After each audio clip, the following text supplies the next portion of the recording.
오늘 우리에게 주시는 하나님의 말씀은 룻기서 1장 15절에서 22절까지입니다. 룻기서 1장 15절에서 22절까지입니다. 구약성경 403면에 있습니다. 저와 함께 교독하시겠습니다. 나오미가 또 이르되 보라, 내 동서는 그의 백성과 그의 신들에게로 돌아가나니 너도 너의 동서를 따라 돌아가라 하니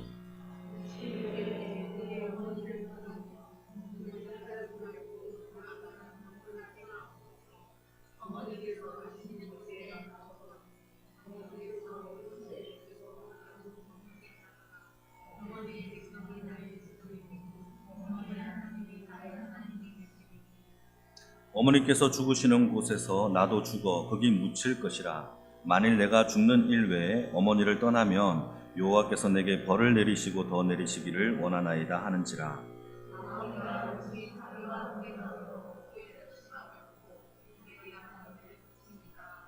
이에 그 두 사람이 베들레헴까지 갔더라. 베들레헴에 이를 때에 온 성읍이 그들로 말미암아 떠들며 이르기를 이가 나오미냐 하는지라.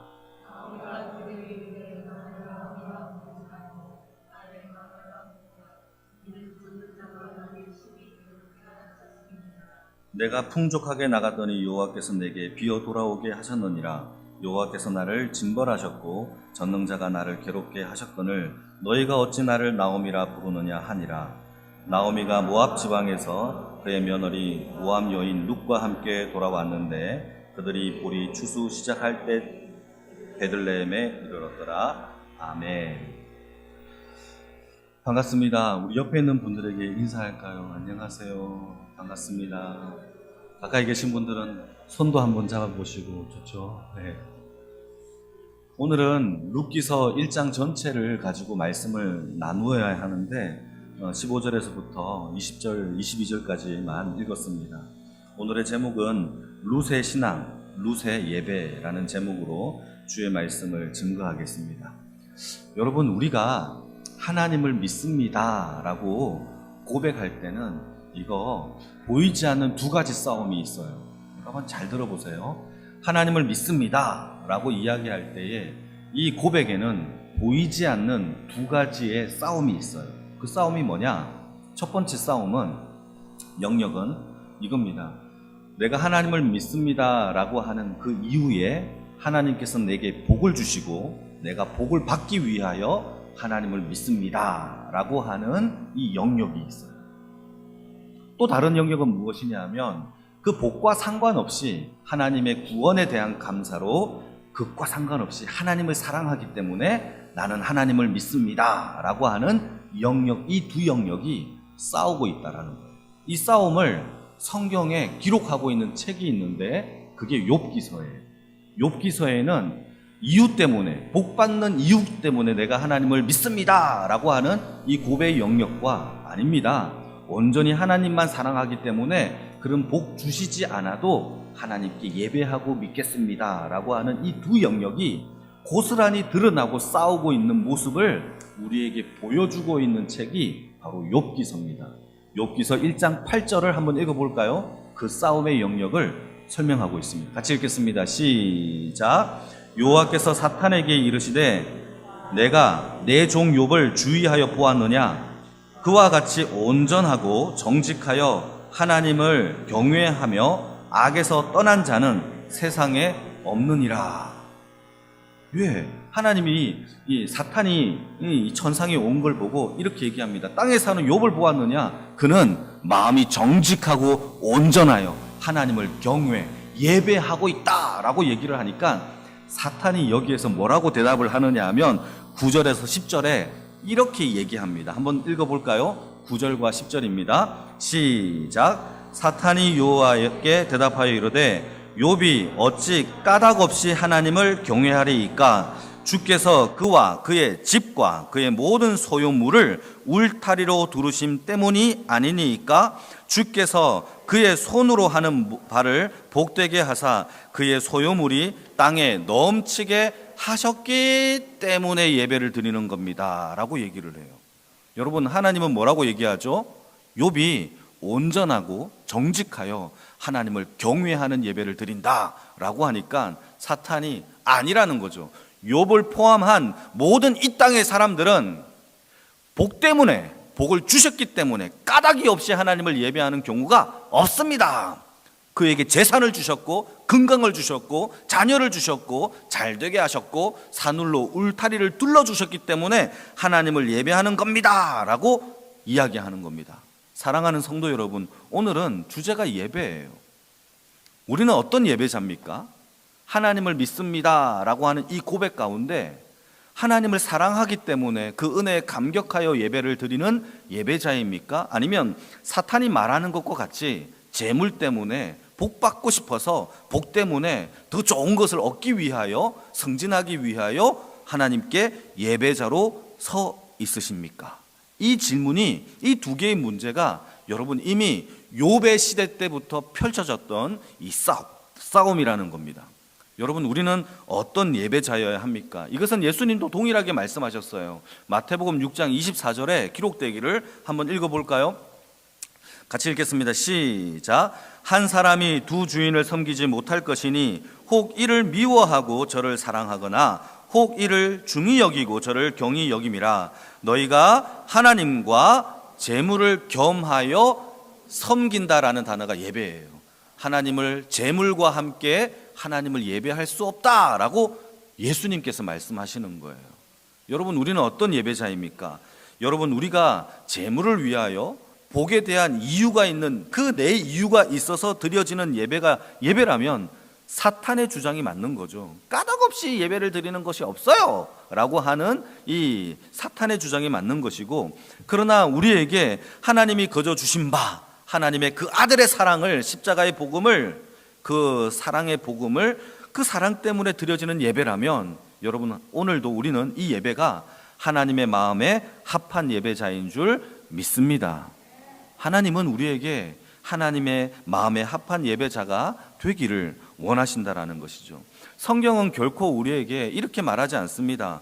여러분, 예수를 믿고 구원을 받았다면 부자가 될 것이다, 만사가 형통할 것이다, 세계 최고가 될 것이고 건강해질 것이고 실력이 좋아질 것이다, 모든 것이 다 잘 될 것이다. 물론 예수를 믿고 이러한 복들이 우리에게 주어지기는 해요. 그러나 예수를 믿는 그 결과가 잘 되고 실력이 좋아지고 능력을 부어지는 것이라고 성경은 한 번도 얘기한 적이 없으세요.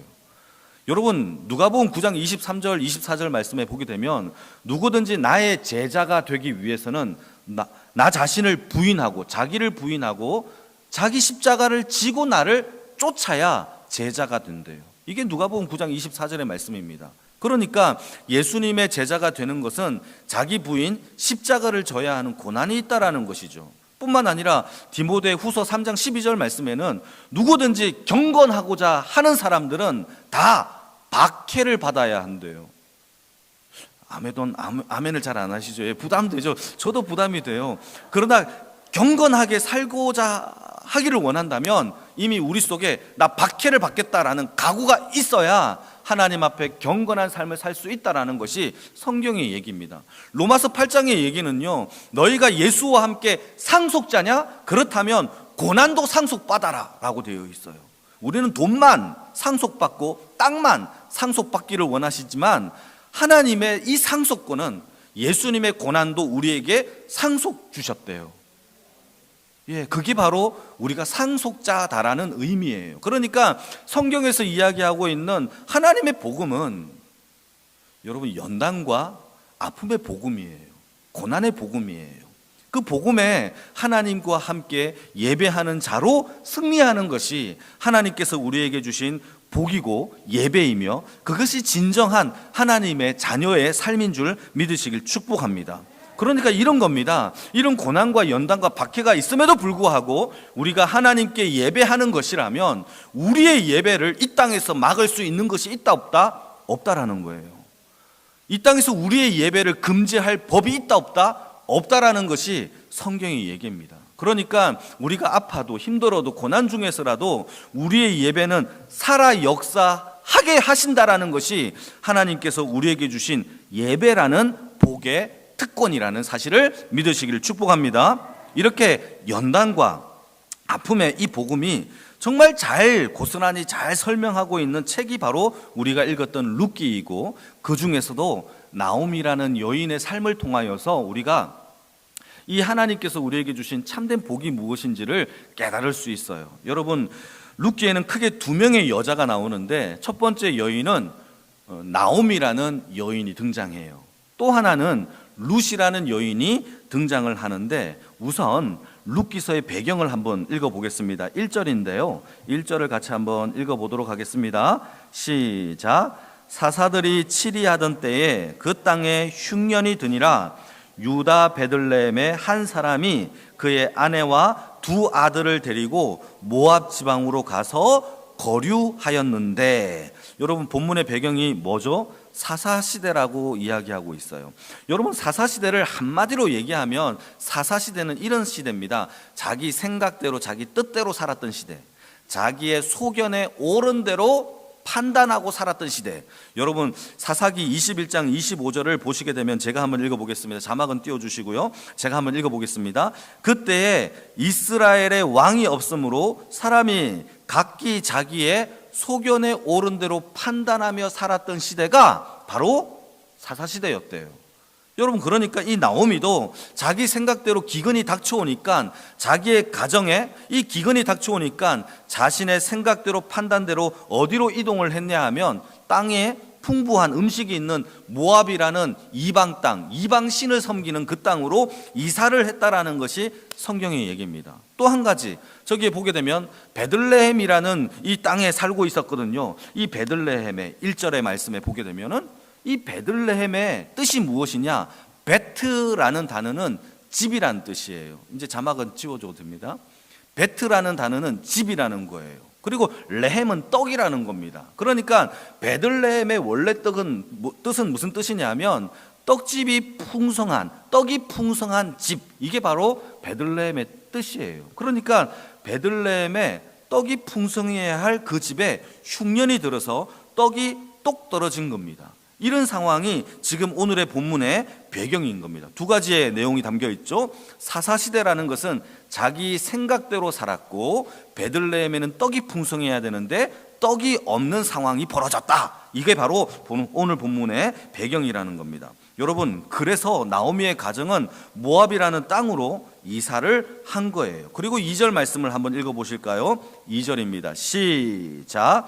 그 사람의 이름은 엘리멜렉이요, 그의 아내의 이름은 나오미요, 그의 두 아들의 이름은 말론과 기론이니 유다 베들레헴 에브라 사람들이었더라. 그들이 모압 지방에 들어가서 거기 살았다라고 되어 있는데, 제가 히브리 원어를 쭉 분석을 해보고 해석을 해보니까 마지막에 있는 저 부분이 있잖아요. 그들이 모압 지방에 들어가서 거기 살았다라는 단어가 원래 뜻은 그런 뜻이 아니에요. 히브리어를 찾아보게 되면 원래 뜻은 제가 해석해 왔는데 이런 뜻입니다. 그들이 모압 땅에 들어가자마자 사건들이 벌어졌습니다 라고 하는 뜻입니다. 그러니까 이 나오미의 가정이 거류하여 모압 땅에 들어가자마자 그 다음 절부터 사건들이 벌어졌다라는 것이 이야기인데, 그 사건의 내용이 3절에서부터 5절의 내용인데, 이것도 우리 한번 읽어봅시다. 나오미의 가정이 기근이 일어나서, 흉년이 일어나서 모압 땅에 들어갔는데, 들어가자마자 어떤 사건이 벌어졌느냐 한번 읽어보시겠습니다. 천천히 읽어주십시오. 시작.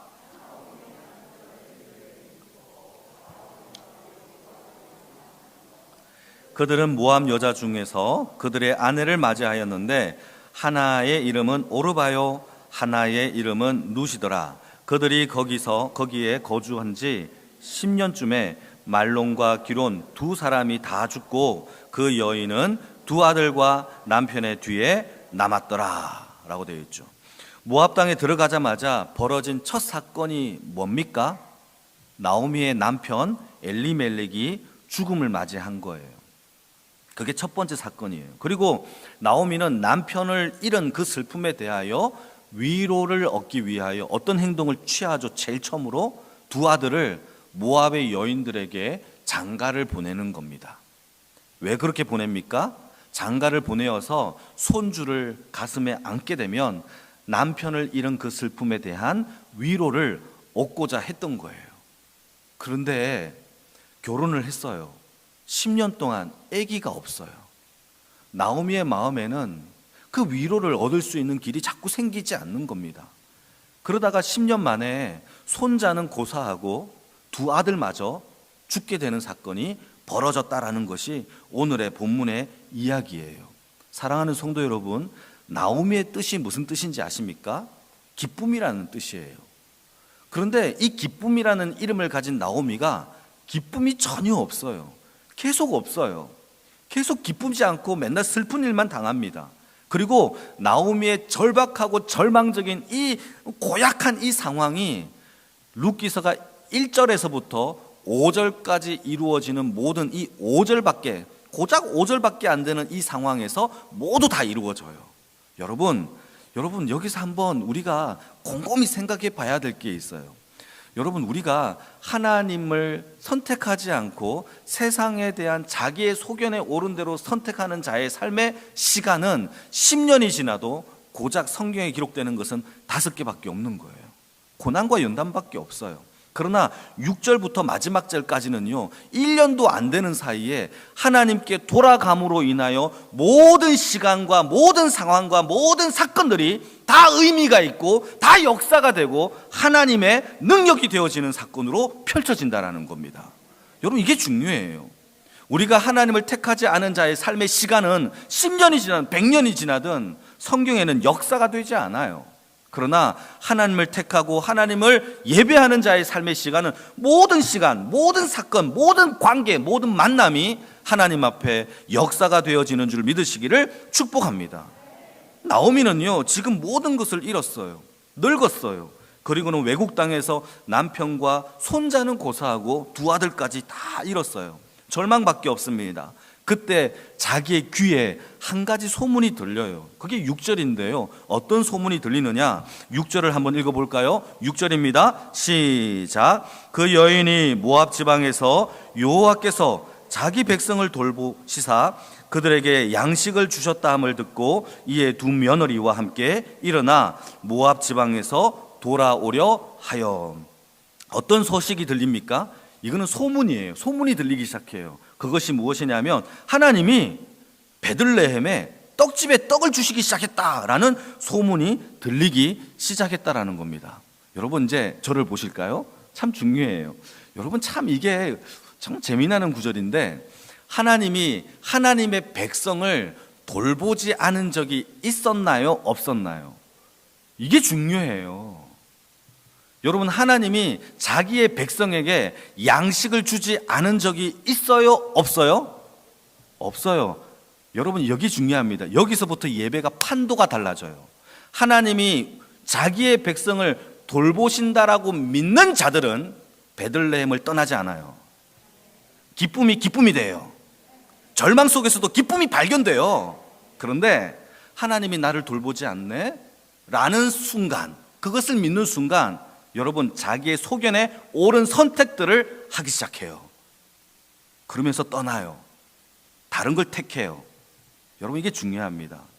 여러분, 이익을 따라 찾아가는 것, 까닭이 있게 만들어지는 내 소견에 옳은 대로 살아가는 예배자가 되지 말기를 주님의 이름으로 축복합니다. 이게 중요해요. 하나님의 백성은 하나님이 한 번도 돌보지 않은 적이 없어요. 여러분, 그게 기근이라도 혹한기라도 배고프면 홍수라도 하나님의 자녀를 올곧이 보호하시고 돌보시는 하나님을 믿으시기를 축복합니다. 이것을 믿는 자들이 예배할 수 있어요. 이게 진짜 예배자예요. 기근 중에서는 하나님 앞에 기근이네, 날 돌보지 않네 하고 떠나는 인생이 아니라 기근 중에서도 하나님이 나를 돌보신다라고 믿는 자들이 사막 한가운데서도 생수를 마실 수 있는 그 은혜를 누리는 줄 믿으시기를 축복합니다. 전쟁 중에서도 기쁨이 넘치는 예배자가 될 줄로 믿으시기를 축복합니다. 그게 기쁨이라는 나오미가 기쁨으로 살아가는 방법이에요. 그런데 자기의 소견대로 믿지 않아, 자기를 돌보지 않아 라고 생각하며 떠나는 그 인생들은 예배가 무너지기 시작합니다. 예배는 우리의 상황과 조건으로 좌지우지 되는 것이 아닙니다. 오직 변하지 아니하는 하나님을 택함으로 하나님의 영광에 참여하는 예배자가 되기를 주님의 이름으로 축복합니다. 그러나 나오미의 예배는 그러지 못했대요. 그의 삶은 항상 이익을 쫓아갔어요. 기근이 오면 음식이 풍성한 모압을 택했고, 모압 땅에서 남편이 죽자 위로를 얻기 위하여 모압 여인들과 결혼하는 것을 택했고, 그러한 삶을 살았단 말이에요. 그러나 그녀의 삶에 이익이 없으면 하나님을 택하지 않았던 것이 그의 삶의 부분이었어요. 여러분, 이 이야기를 하게 되면 나오미는 참 불신앙이다, 나오미처럼 참 예배를 드리지 못하는 사람이네 라고 생각하는데, 이 나오미의 삶이 저와 여러분들의 삶이에요. 그렇지 않나요? 우리도 그렇게 선택해요. 힘들 때마다 내 이익을 선택하고 배고플 때마다 배부름을 선택하는 것이 우리의 삶의 모습이에요. 그게 나오미예요. 나오미는 불신앙인이 아니에요. 믿음의 생활을 하고 있는 신앙인이에요. 그러나 자기의 유익을 따라갔던 예배자였던 것뿐입니다. 여러분, 우리가 이것을 고민해봐야 돼요. 이렇게 10년이 지난 후에 나오미는 하나님이 자신에게 우리 고향에게 그 음식을 주셨다라는 이야기를 듣고 두 자부를 데리고 베들레헴으로 갑니다. 한 명 오르바는 자기 고향으로 돌아갔고, 이때 남은 룻이라는 여인이 나오미를 붙잡고 쫓아가기 시작하죠. 여러분, 이때 제가 한번 질문 하나 던지겠습니다. 6절 말씀을 다시 한번 자막을 띄워주시고요. 이 6절 말씀을 보시게 되면은 나오미가 모압 땅에서 베들레헴으로 이동할 때 이 전환의 기점에서 반드시 성경이 한 가지 동사를 설명하는 게 하나 있어요. 그 동사가 무엇인지를 한번 여러분들이 발견해 주시기 바랍니다. 여러분들이 어떤 동사가 전환의 동사인지를 한번 파악해 보시기 바랍니다. 그 여인이 모압 지방에서 여호와께서 자기 백성을 돌보시사 그들에게 양식을 주셨다 함을 듣고, 이에 두 며느리와 함께 일어나 모압 지방으로 돌아오려 하여. 여러분, 어떤 동사가 모압에서 베들레헴으로 이 전환하는 동사의 이 기로점에 있는 겁니까? 일어나예요. 일어나. 예, 훌륭하십니다. 일어나예요. 여러분, 이게 중요해요. 여러분, 이게 참 중요한데, 하나님께서 우리를 회복시키시고 우리를 변화시키시고 우리를 전환시키시는 이 모든 기로점에는 하나님의 용어가 있어요. 그 용어가 뭐냐 하면 일어나라는 단어예요.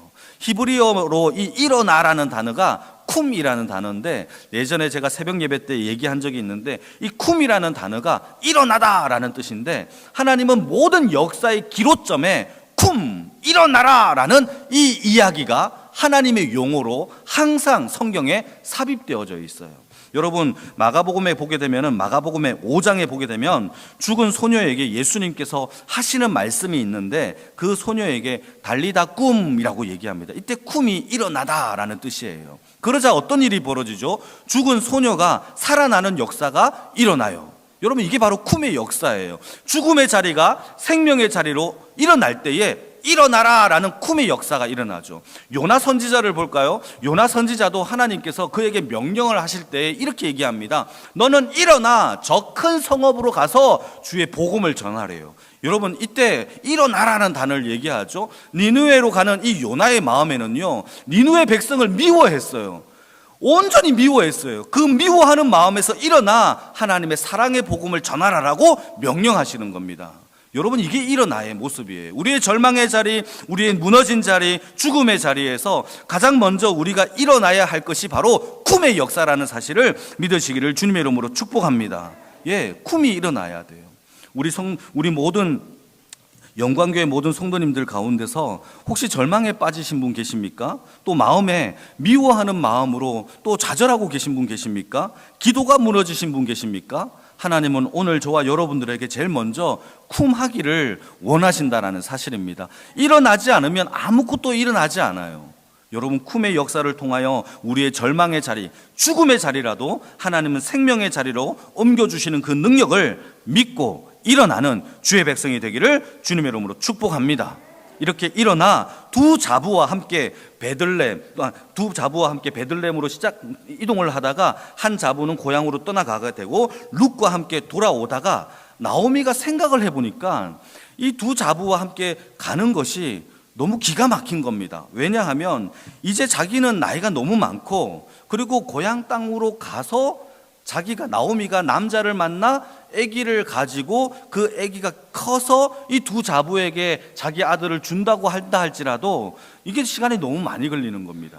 그리고 고향 땅에 가서 남자를 만나 결혼할 것도 희박하고, 아기를 가졌는데 남자 아기를 가지는 것도 희박하고, 남자 아기를 가져야 되는데 쌍둥이나 연년생을 낳아야 두 자부에게 주는데 그것도 희박한 겁니다. 그래서 어떻게 하느냐, 이 나오미가 하는 말이 12절과 13절입니다. 같이 한번 읽어볼까요? 12절 13절 시작.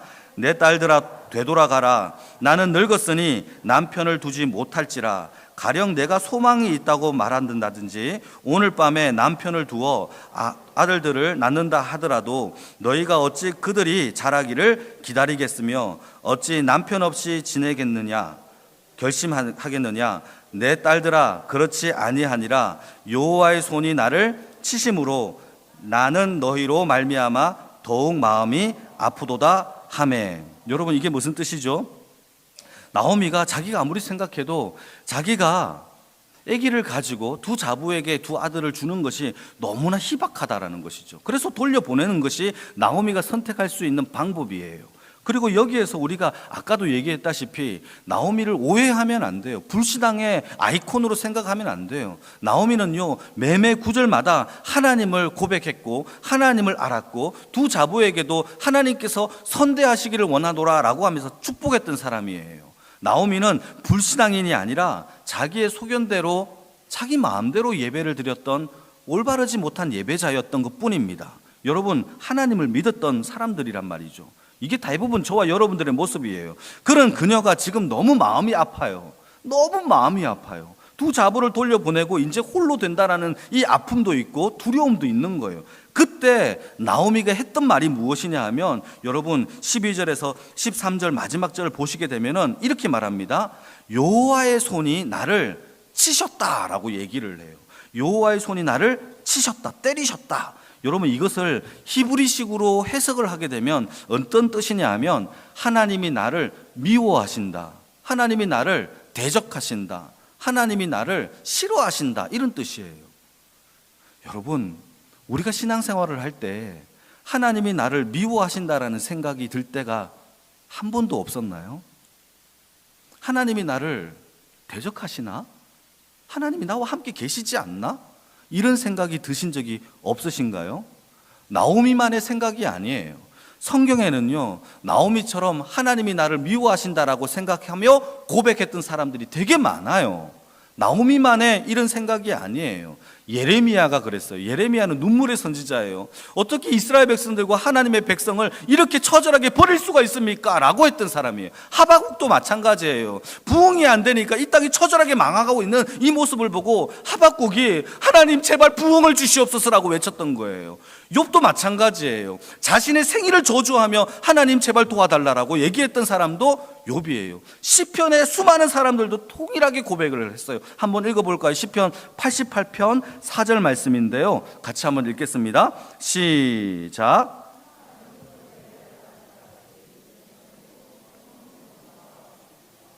여러분, 제가 아는 구절과 달라요. 제가 한번 읽겠습니다. 시편 88편 4절의 말씀에, 이게 제가 잘못 기록할 수도 있었는데 제가 갖고 온 지문은 이겁니다.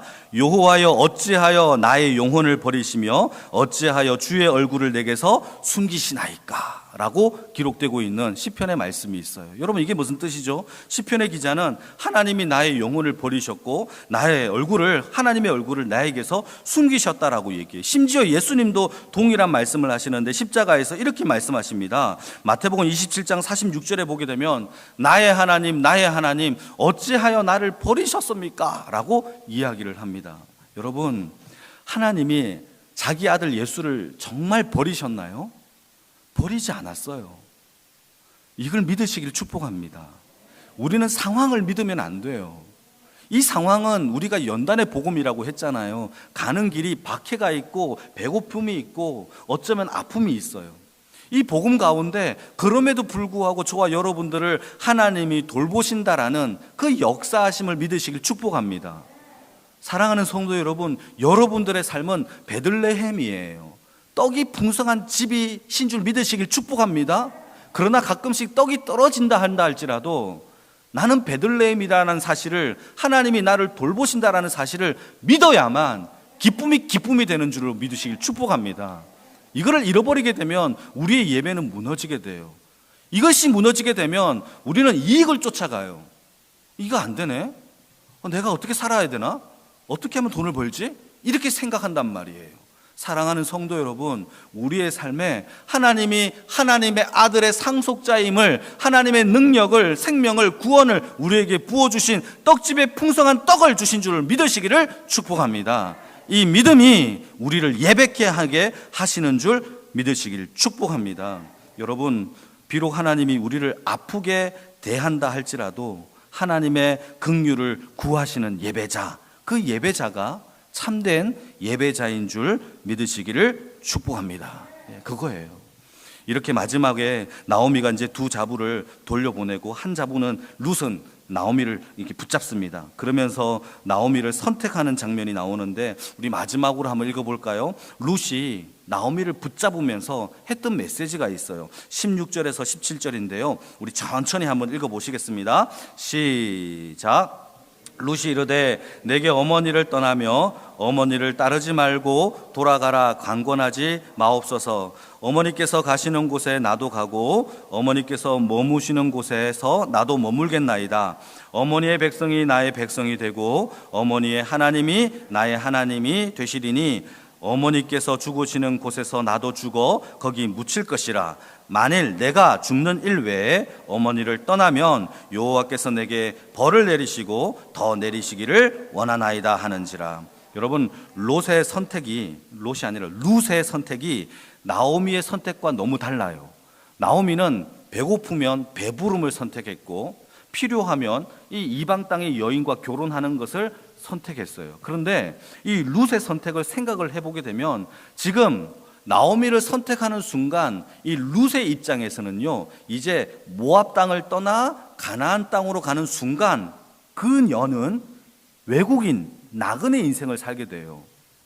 다시 말해서 외국인이 되는 거예요. 뿐만 아니라 평생 외국인으로 살아야 되고 평생 이제 혼자 살아야 돼요.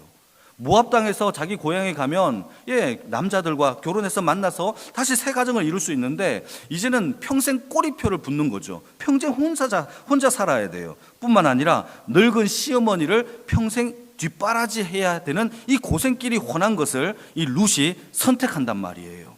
룻은 단순히 이 나오미를 인격적으로 또는 의리적으로 선택한 게 아니에요. 이 룻의 고백을 자세히 들여다보게 되면 이 신앙 고백에 놀라운 것이 담겨져 있는데, 여러분 다시 한번 제가 한번 읽어볼게요. 여러분 들여다보시기 바랍니다. 룻이 나오미를 선택한 게 아니라 나오미에 함께 있는 것들을 선택하는데, 제가 한번 읽겠습니다. 16절입니다. 룻이 이르되 내게 어머니를 떠나며 어머니를 따르지 말고 돌아가라 강권하지 마옵소서. 어머니께서 가시는 곳에 나도 가고 어머니께서 머무시는 곳에 나도 머물겠나이다. 어머니가 머무는 곳, 언약의 땅이죠. 그 언약의 땅을 택해요. 두 번째, 어머니의 백성이 나의 백성이 되게 하겠다. 언약의 백성을 택해요. 세 번째, 어머니의 하나님이 나의 하나님이 되리라. 언약의 하나님을 택하는 거죠. 여러분, 나오미가 머물렀던 그 언약의 땅, 나오미가 믿었던 언약의 하나님, 나오미가 속한 언약의 백성에 나도 붙잡겠습니다 라고 했던 고백이 룻의 고백이에요. 나오미는 지금까지 항상 나오미는 자기의 이익을 택했어요. 그런데 룻의 예배는 달라요. 룻은 자기에게 고난이 닥쳐와도 돼요. 나에게 힘듦이 와도 돼요. 고생을 택하면서 나오미가 전한 희미한 복음 속에서도 언약의 하나님을 택한 것이 룻이 선택한 신앙 고백이라는 거예요.